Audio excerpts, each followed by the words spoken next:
देखिए, ये उसी तरह की घटना का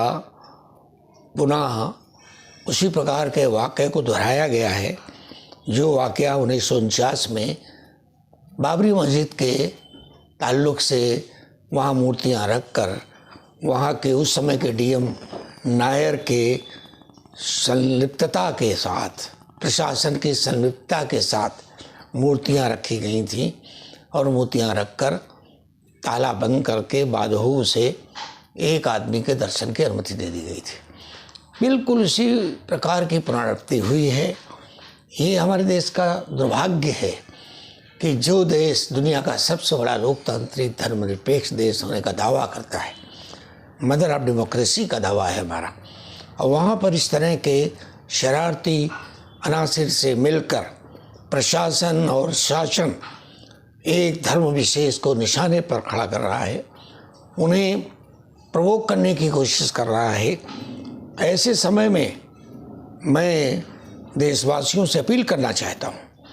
कि अगर देश को लोकतांत्रिक व्यवस्था के तहत चलाने का हमारा संकल्प है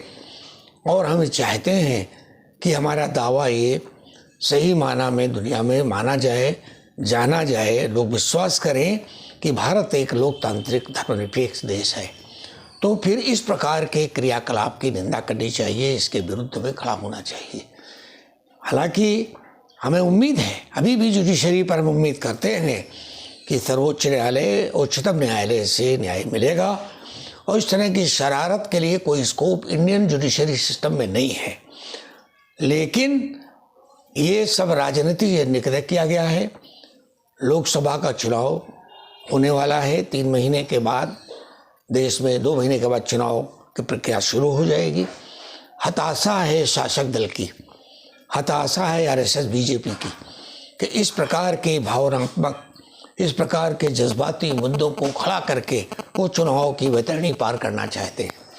लेकिन मैं ये कह देना चाहता हूँ और मेरा विश्वास भी है भारत की महान जनता पर कि वो लोकतांत्रिक व्यवस्था के लिए ऐसे भावना को भड़काने वाले, ऐसे उत्पाती,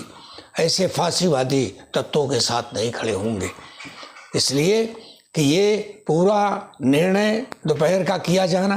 प्रशासन की खुफिया मीटिंग करके और रात 11 बजे उसी दिन पूजा करा दिया जाना, ताकि विपरीत पक्ष जो है,